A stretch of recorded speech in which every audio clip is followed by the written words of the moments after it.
Abraham atelemi akei esika oyo nzambe apesaki donc ils ont avec une grâce.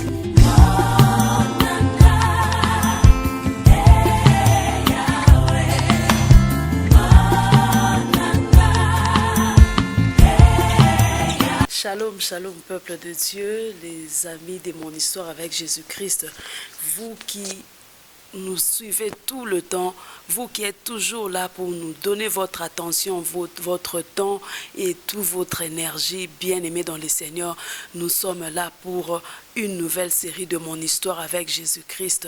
Et ici, nous avons pour vous une invitée qui est spéciale par la grâce de Dieu.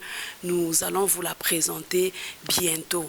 Et je voulais seulement nous rappeler le but de notre page qui est mon histoire avec Jésus-Christ. Au fait, notre but, c'est de remonter la foi d'une femme seule, de remonter la foi de cette femme qui est rejetée, cette femme qui est abandonnée, les veuves, toutes ces femmes qui se sentent faibles, qui n'ont pas d'appui, qui n'ont pas de secours. Notre but à nous, notre mission à nous, c'est de leur redonner l'espoir, leur redonner la foi et leur dire que Dieu peut encore faire, il peut encore donner une nouvelle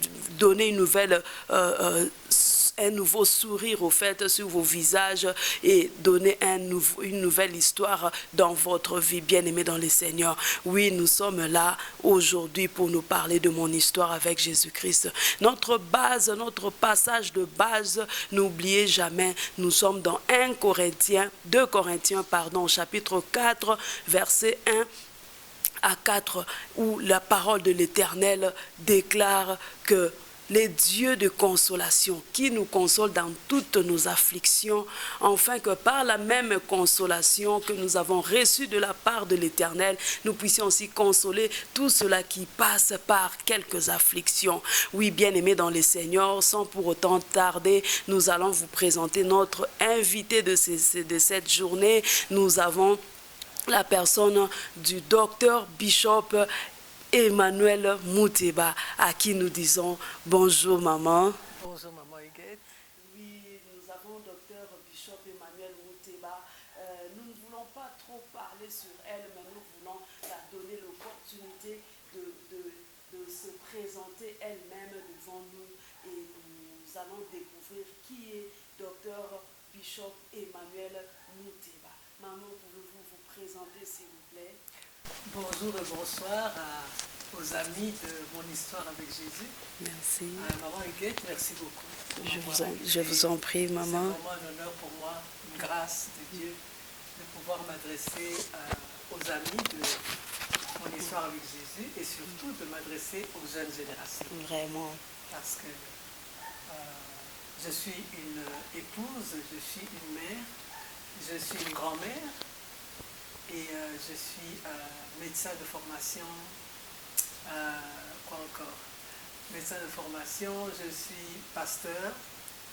Dans notre ministère de l'Église du Centre missionnaire REMA, je suis la secrétaire générale du ministère.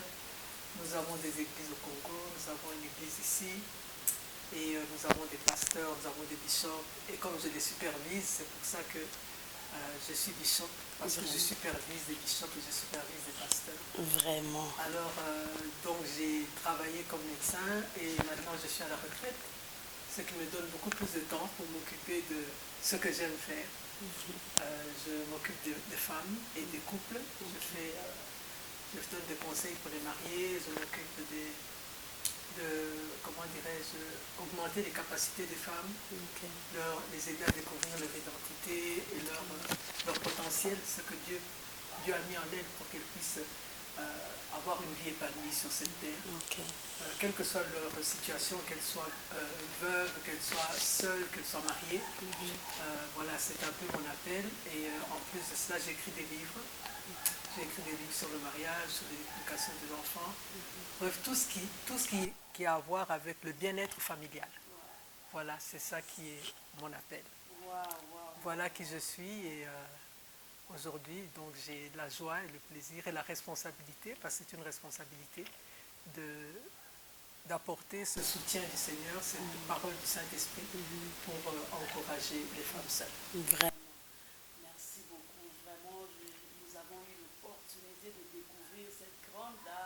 cette femme du Seigneur qui est avec nous ce soir pour nous parler de la part de Dieu. Vraiment, nous allons laisser du temps à notre maman pour nous parler, pour essayer de nous exhorter, pour essayer de nous donner la nourriture que le Seigneur a préparée pour nous cette soirée. Vraiment, nous laissons la parole à notre maman Emmanuel de nous parler de la part de l'Éternel. Maman, qu'est-ce que l'Éternel a mis dans votre cœur ce soir pour nous? Eh bien, le sujet que tu m'avais demandé de traiter, c'est comment une femme chrétienne seule doit se comporter. Yes. Alors, nous allons parler de ça, donc je ne vais pas sortir de ce sujet. Je dois dire d'abord au départ que le comportement d'un chrétien, que ce soit un homme ou une femme, ce comportement est prescrit par la présence du Saint-Esprit dans le cœur, dans la vie de cette personne, en tant que nouvelle créature. Alors, parler spécifiquement de la femme seule, je pense que c'est parce que, comme tu as dit dans ton introduction, cette femme est souvent marginalisée, elle est souvent accusée de tous les péchés du monde, elle est seule et elle se sent un peu, comment dirais-je, comme s'il y avait une étiquette sur elle, comme s'il y avait une honte sur elle. Alors je pense que c'est nécessaire d'en parler, parce que c'est un phénomène qui est de plus en plus, qui évolue en intensité dans le monde. Alors j'ai eu la curiosité d'aller fouiller dans quelques statistiques. Et j'ai pris bien sûr des pays où les statistiques existent. Alors aux États-Unis, par exemple, 80% des parents qui élèvent seuls les enfants sont des femmes. Wow.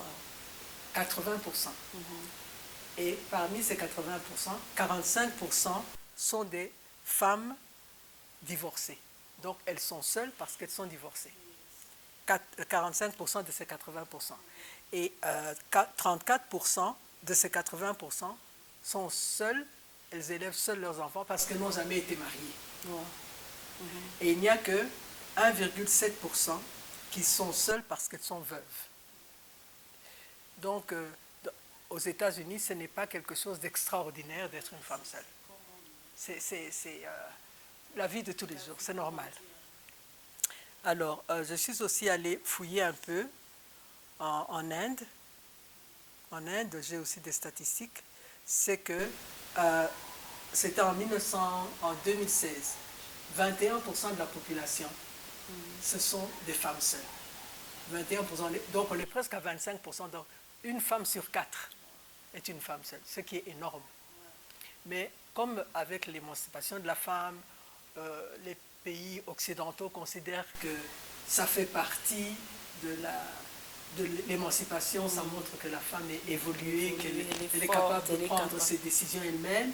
Cette tendance à être une femme seule ne fait qu'augmenter. Donc je pense que ce chiffre de 21% est largement dépassé actuellement. Alors, j'ai aussi été chercher un peu dans la littérature. J'ai vu qu'il y avait selon les cultures, il y a des groupes qui sont pour et des groupes qui sont contre.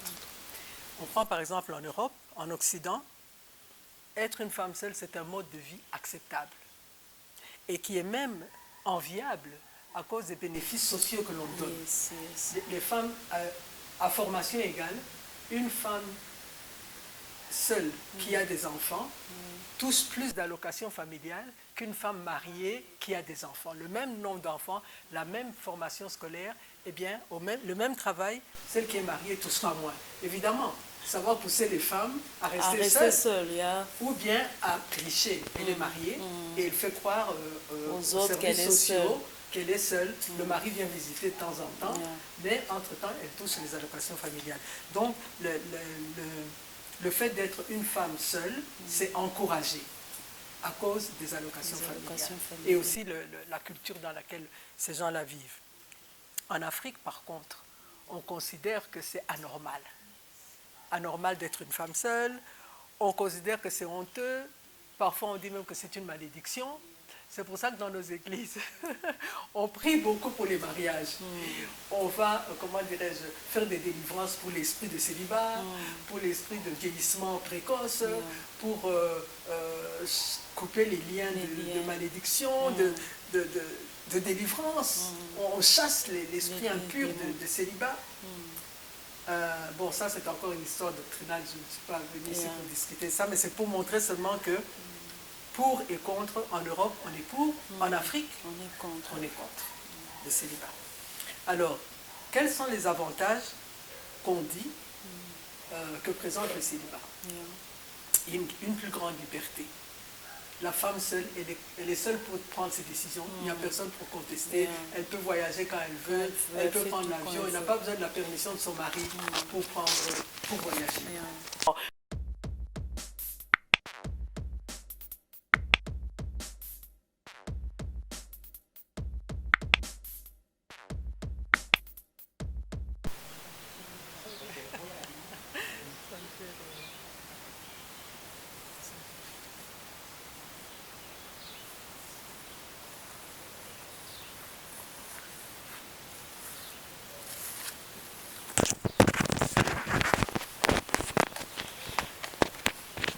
Ouais, là, mes bien-aimés, nous sommes là, nous avons changé le décor parce qu'il y a eu load shedding. Chez nous, on appelle ça délestage.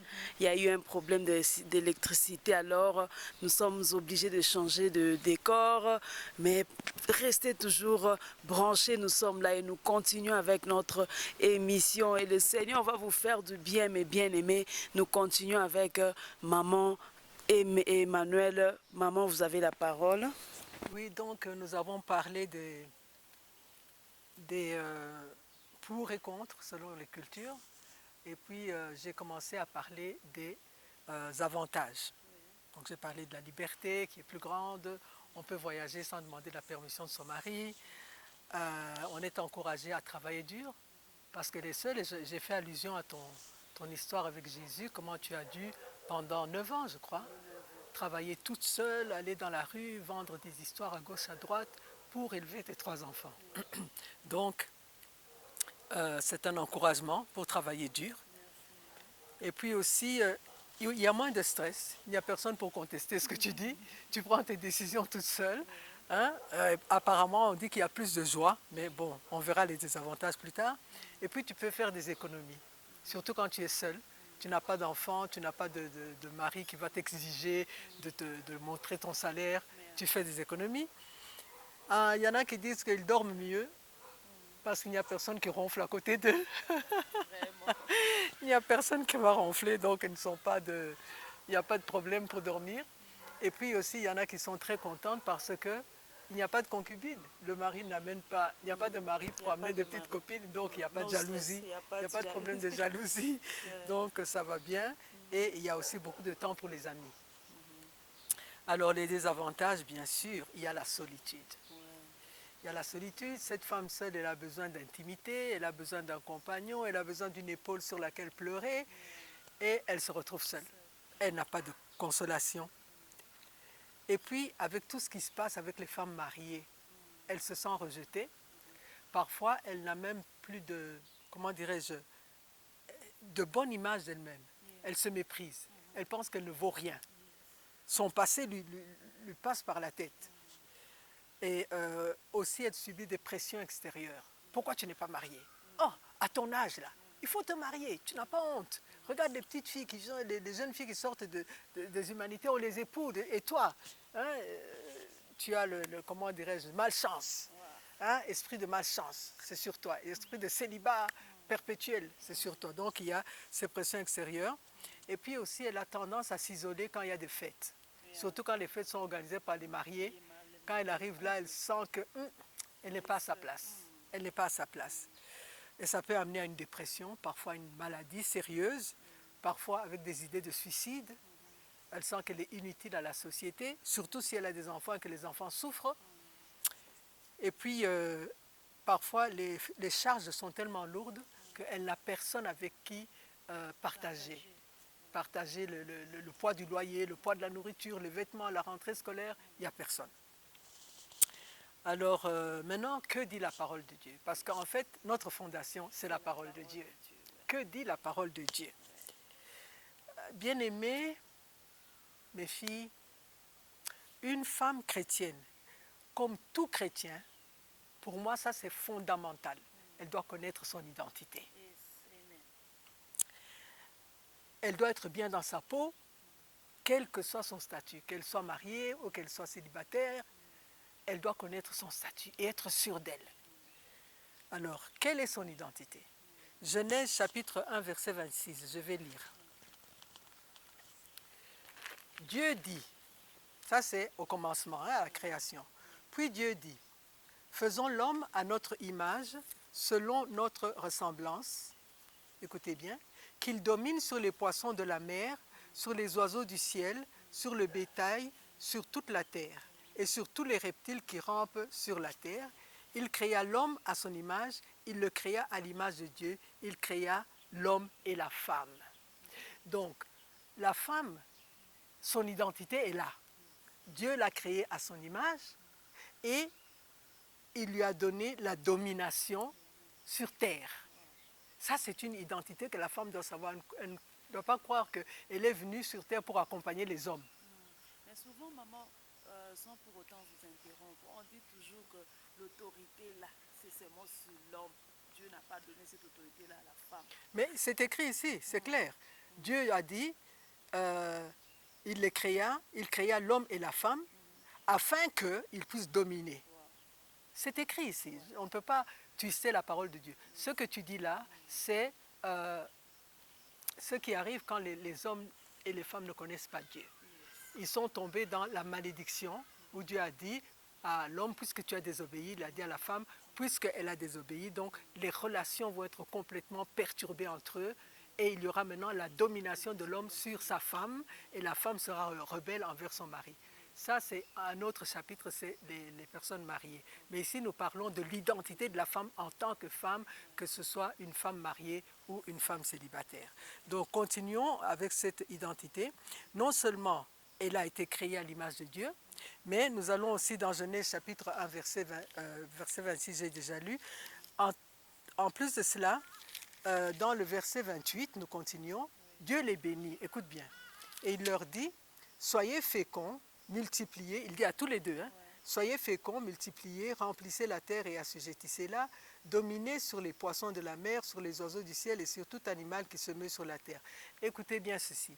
Dieu s'adresse à l'homme et à la femme et la Bible dit il les bénit. Une bénédiction, c'est un plus qu'on met dans la vie de quelqu'un. C'est comme une injection de quelque chose qu'on met dans la vie de quelqu'un. Il les bénit tous les deux et à tous les deux il dit soyez féconds. Dans d'autres traductions, quand vous lisez en anglais, on dit « be fruitful », porter du fruit. Comment est-ce qu'un arbre porte du fruit? Il reçoit la sève en lui et il produit quelque chose. Être fécond, c'est être capable de créer, d'être productif. Comme tu as fait là, quand tu vendais dans la rue. Tu as produit pour tes enfants. Créativité. La femme, elle a ça. Toutes les femmes, que tu sois païenne ou chrétienne, ton identité est là-dedans. Tu as la créativité, la capacité de créer à partir de ce que Dieu a mis en toi, qui est là à l'intérieur. Donc, quand Dieu dit « sois fécond », ça veut dire qu'il a mis en toi les choses pour être féconde. Ça veut dire qu'il a mis en toi les potentiels pour être féconde, les capacités.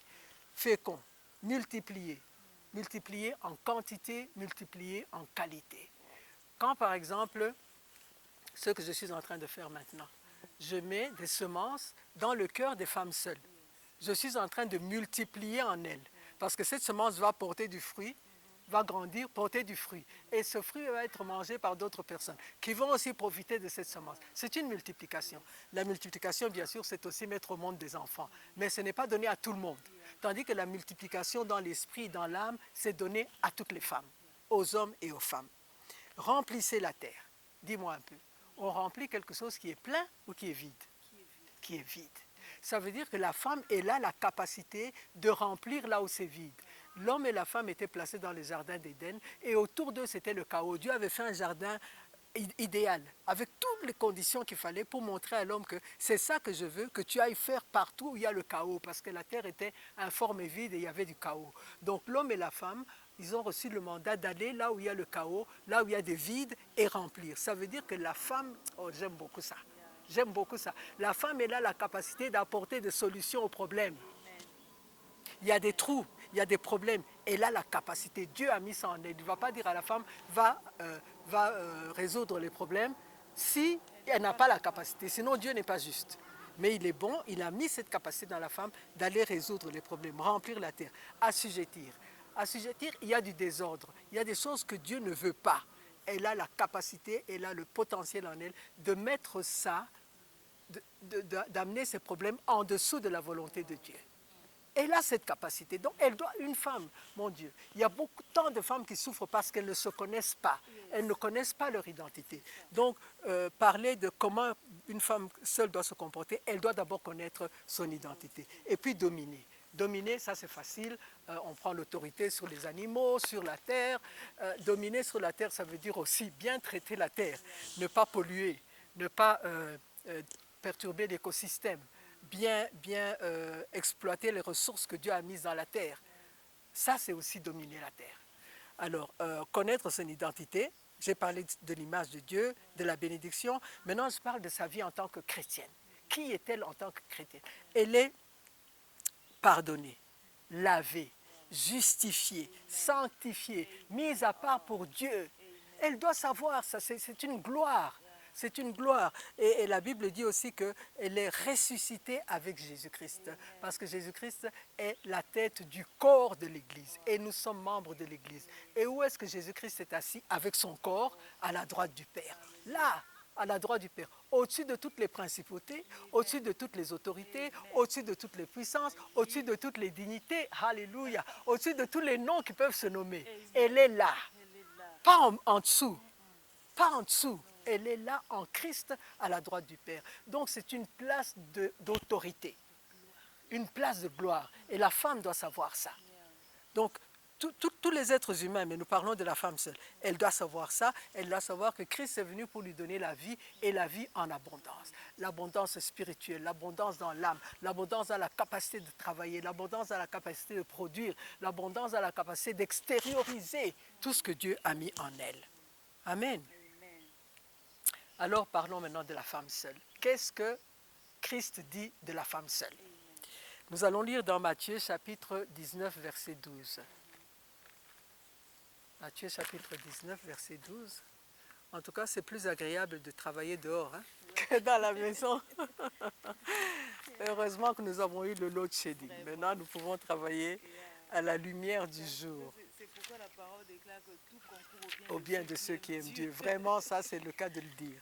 Donc, nous sommes dans Matthieu, chapitre 19, verset 12. Je lis. Non, avant de lire le verset 12, je vais mettre le contexte. Dans le chapitre 19, les pharisiens viennent dire à Jésus, mais Moïse nous a dit qu'on peut chasser sa femme pour n'importe quel motif. Et Jésus leur a dit non, c'est à cause de la dureté de votre cœur que Moïse a dit ça. Au commencement, ce n'était pas comme ça. Alors quand Jésus leur dit aussi que quiconque répudie sa femme, sauf pour cause d'adultère, il commet un adultère. Ah, ça c'était choquant. C'était choquant parce que les apôtres lui ont dit, ce n'est pas possible. Donc il n'y a aucun avantage alors à se marier. Si on ne peut pas chasser sa femme pour n'importe quel motif, hein, elle a mis trop de sel, il faut la chasser. Les habits ne sont pas lavés à temps, il faut la chasser. La ligne du pantalon, là, elle n'est pas bien faite, tu sais, comme nos mamans faisaient pour nos papas, comme ça. Et on repassait là, on voyait vraiment, ça se tenait tout droit. Si ce n'est pas bien fait, on te chasse. Jésus a dit non, vous faites ça, vous commettez l'adultère. Les apôtres ont dit non, non. Alors, ça ne sert à rien.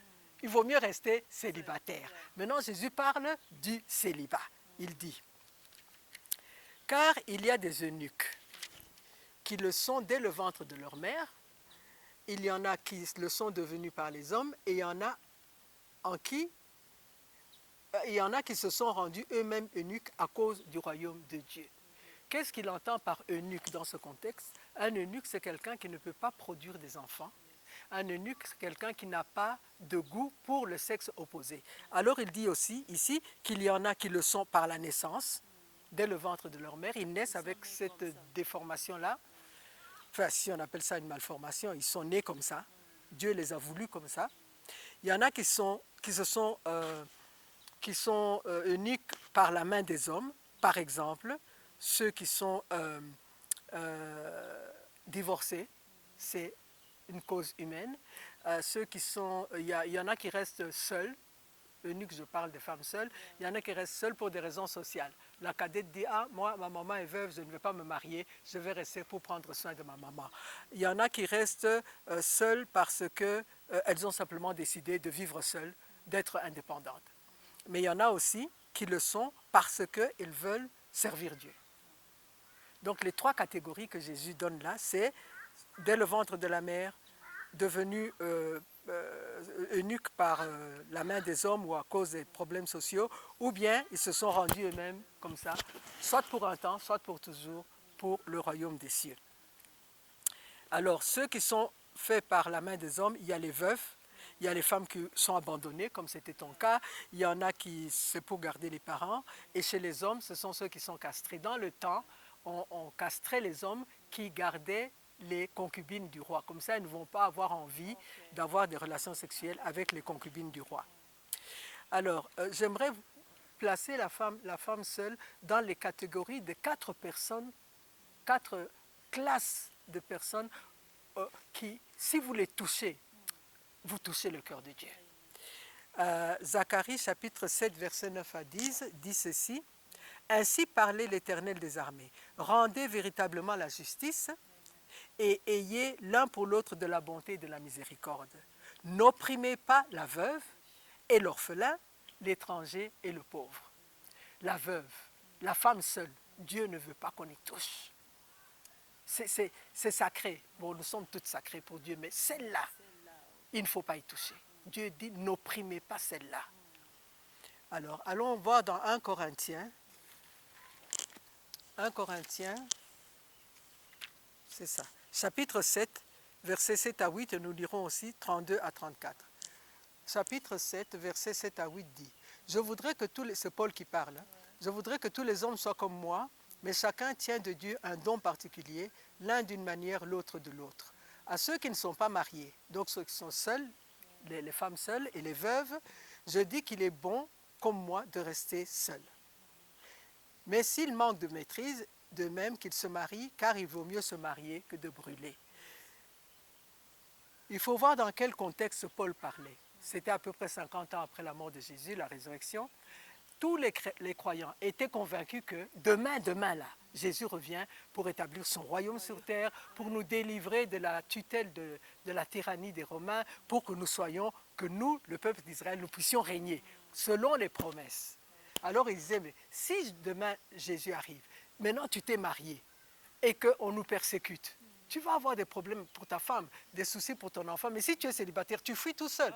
Si tu es une femme seule, tu vas fuir tout seul. Donc il dit, si vous n'êtes pas mariés, soyez comme moi, restez parce que Jésus peut venir d'un moment à l'autre. Alors lisons aussi le verset 32 à 34 qui va dans le sens de ce que je viens de dire. « Or, je voudrais que vous soyez sans inquiétude. Celui qui n'est pas marié s'inquiète des choses du Seigneur, des moyens de plaire au Seigneur. » Donc le célibataire, la femme seule. Et celui qui est marié s'inquiète des choses du monde, des moyens de plaire à sa femme. Il y a de même une différence entre la femme et la vierge. Celle qui n'est pas mariée s'inquiète des choses du Seigneur, afin d'être sainte de corps et d'esprit. Et celle qui est mariée s'inquiète des choses du monde et des moyens de plaire à son mari. Donc nous voyons ici que, en fait, ce texte veut dire que quand on est seul, on s'inquiète des choses de Dieu. Il faut chercher premièrement le royaume de Dieu et sa justice. Tout le reste vous sera donné par-dessus. Ésaïe 56, verset 1, verset 3 et verset 5. Je vais lire cela parce que pour moi c'est un grand encouragement aux femmes seules qui ont décidé de rester seules, qui ont décidé de rester pures sur le plan sexuel pour Dieu. La justice de Dieu va se révéler selon le jugement de ses œuvres. Je vais prendre le texte, je pense que c'est mieux de le lire dans Ésaïe chapitre 56. Ésaïe chapitre 56. Je vais lire le verset 1, verset 3 et verset 5. Verset 1 dit ceci. « Ainsi parle l'Éternel, observez ce qui est droit et pratiquez ce qui est juste, car mon salut ne tardera pas à venir. » Verset 3. « Que l'étranger qui s'attache à l'Éternel ne dise pas, l'Éternel me séparera de son peuple, et que l'eunuque, donc c'est la femme célibataire, ne dise pas « voici, je suis un arbre sec ». Voilà la promesse de Dieu. Et c'est ça qui est vraiment bon. Je donnerai dans ma maison et dans mes murs une place et un nom. Préférable à des fils et à des filles, je leur donnerai un nom éternel qui ne périra pas.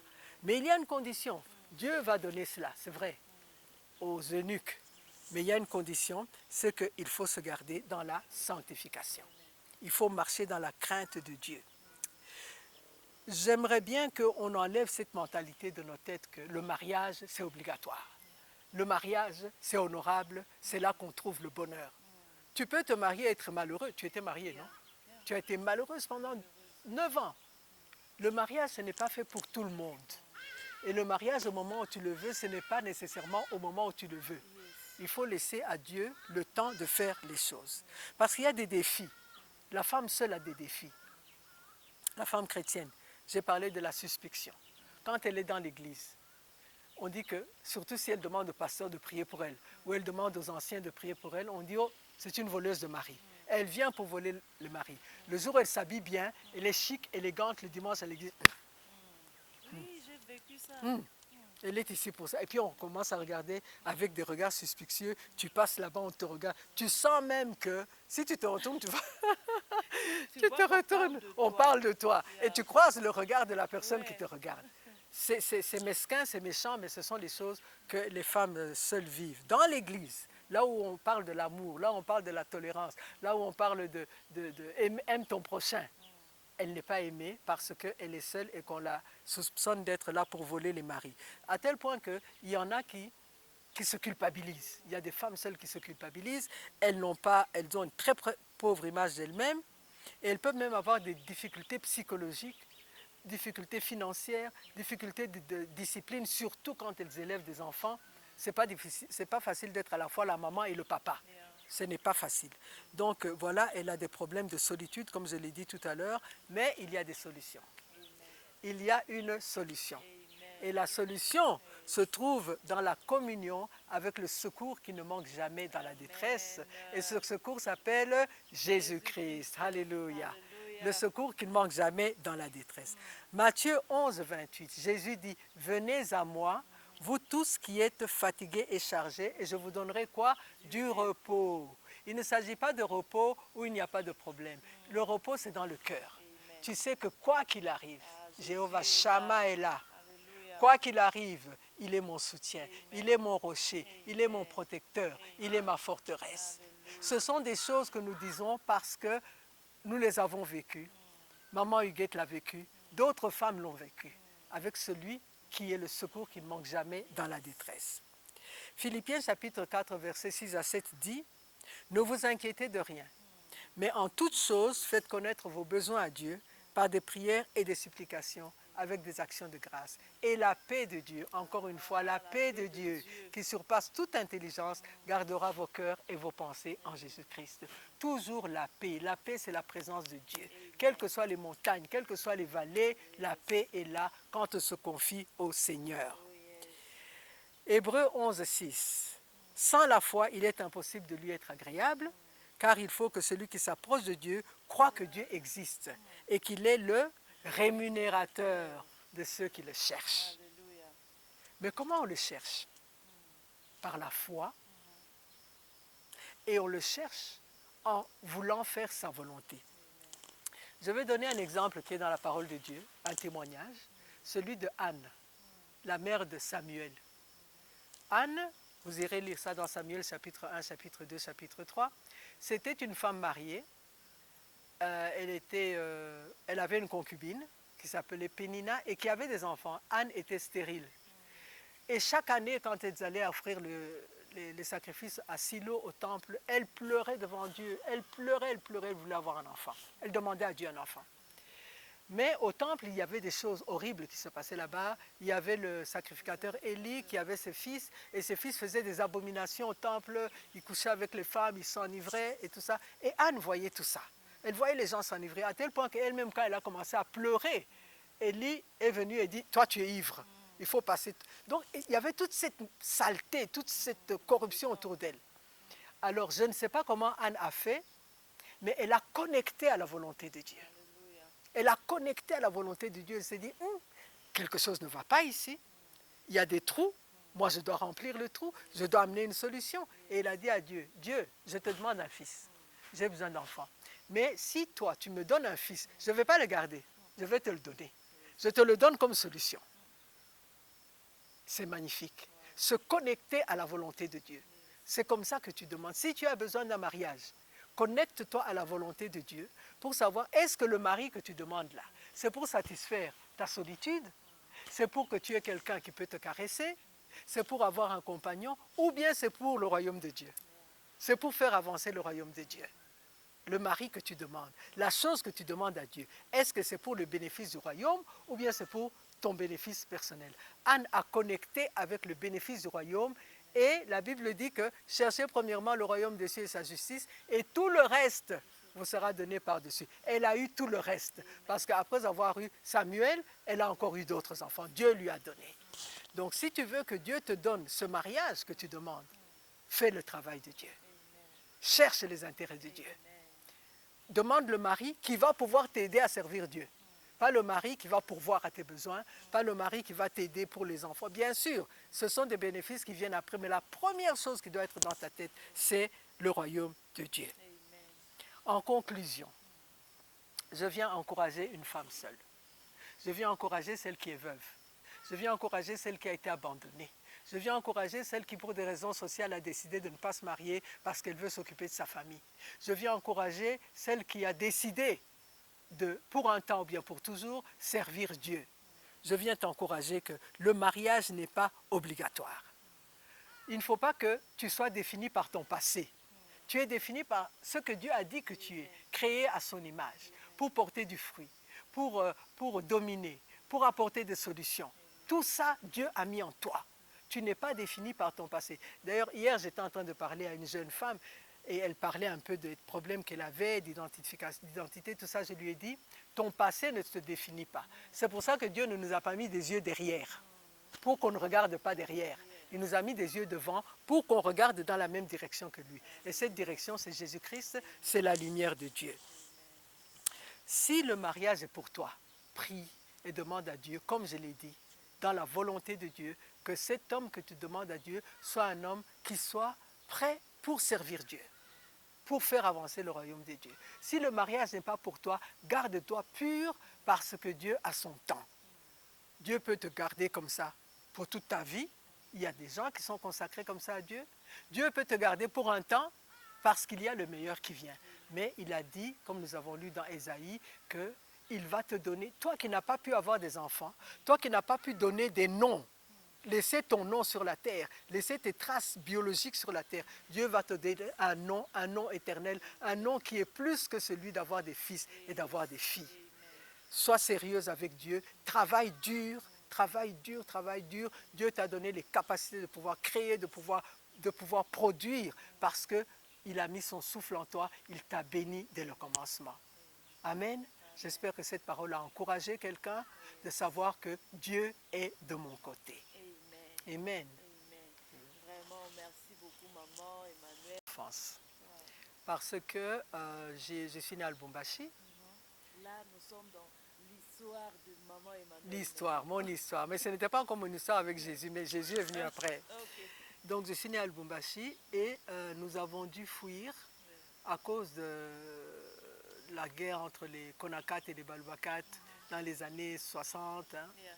Alors, comme nous sommes du Kasaï, nous avons été chassés de Lubumbashi. Et quand nous sommes arrivés à Kinshasa, nous avons été rejetés par les Kinois qui nous appelaient des réfugiés. Alors nous étions réfugiés dans notre propre pays, à l'école on nous insultait, réfugiés et tout ça. Finalement, mes parents nous ont pris et nous sommes allés en Belgique. C'est ainsi que j'ai grandi en Belgique, j'ai fait mes études là-bas, j'ai fait les humanités, l'université, je suis devenu médecin, je me suis marié, j'ai eu mon premier enfant là-bas et tout. Mais ce qui m'a frappé, c'est que quand je grandissais là-bas, je n'avais pas d'encadrement. Alors j'ai grandi comme ça, je suis entré dans le mariage comme ça, comme on dit boutou-boutou. Je ne connaissais rien. Même quand je suis tombée enceinte, j'ai eu mon bébé. pour m'occuper du bébé, je n'avais personne pour m'encadrer, me dire comment on lave un bébé et tout ça. J'ai dû aller dans les livres. Et je me souviens, la première fois que j'ai donné le bain au bébé, j'étais avec mon mari. On avait dit que l'eau du bassin devait avoir 37 degrés. Alors moi, j'ai déshabillé le bébé, j'ai mis le thermomètre, ça a montré 37 degrés. Alors j'ai pris l'enfant, je l'ai mis dans l'eau. L'enfant a hurlé. Mon mari est venu en criant, tu as brûlé le bébé, tu as brûlé le bébé. Mais tous les bébés, quand ils sentent une différence de température, ils vont pleurer. Mais tout ça, donc je ne savais pas. Alors j'ai eu ce fardeau. J'ai dit, mais toutes ces femmes qui grandissent sans encadrement, qu'est-ce qui va leur arriver? Je pense que c'est comme ça que ça a commencé. Et puis nous sommes rentrés au Congo. J'ai aussi vu des femmes qui étaient en l'air. Elles n'avaient pas de... Je n'étais pas encore chrétienne à ce moment-là, mais j'avais pitié de voir qu'elles ne vont pas à l'école, elles se marient trop jeunes, elles n'ont pas de formation et tout. Maintenant, quand le Seigneur est entré dans mon cœur à ce moment-là, il m'a montré la vision, il m'a montré que j'étais en train de m'occuper des femmes. Donc je crois que ça vient de la douleur, de la souffrance que moi-même j'ai vécue, où j'ai eu cette passion-là. Merci beaucoup, Maman Emmanuelle, et merci à vous tous qui étaient là pour nous suivre. Vraiment, que le Seigneur vous bénisse abondamment. Et nous allons nous retrouver sur notre prochain numéro. Et nous remercions Maman Emmanuelle pour votre temps et pour tout le sacrifice que vous avez fait d'être là avec nous. Que le Seigneur vous bénisse. Et à vous, nos très chers bien-aimés, nous vous disons bye et que Dieu vous bénisse abondamment. Est-ce que je peux prier? Je voudrais prier pour toutes ces jeunes femmes qui sont des femmes seules. Seigneur, je viens laisser ces cœurs endoloris, ces cœurs fatigués, ces cœurs découragés. Je viens les laisser entre tes mains. Tu es le Dieu qui nous aime. Tu les aimes, c'est toi qui les as créés, c'est toi qui les as sauvés. Je prie, Seigneur, que tu puisses les fortifier dans l'homme intérieur, avec la puissance du Saint-Esprit, la puissance de la résurrection, la puissance qui trace un chemin dans le désert, la puissance qui fait fleurir dans les lieux arides, la puissance qui rend la vie aux morts, même aux ossements desséchés. Seigneur, touche-les, fortifie-les, qu'elles puissent regarder en haut et pas en bas, qu'elles sachent qu'elles sont les enfants du Dieu très haut et que Jéhovah Shammah est toujours là pour elles. Qu'elles sachent comment s'appuyer sur toi parce que tu es le consolateur des affligés. Tu es celui qui te révèle quand on te cherche et on te cherche de tout leur cœur. Tu es celui, Seigneur, qui récompense ceux qui viennent à toi. Merci, Seigneur, de les garder. Merci de les fortifier. Merci de les encourager. Au nom de Jésus. Amen.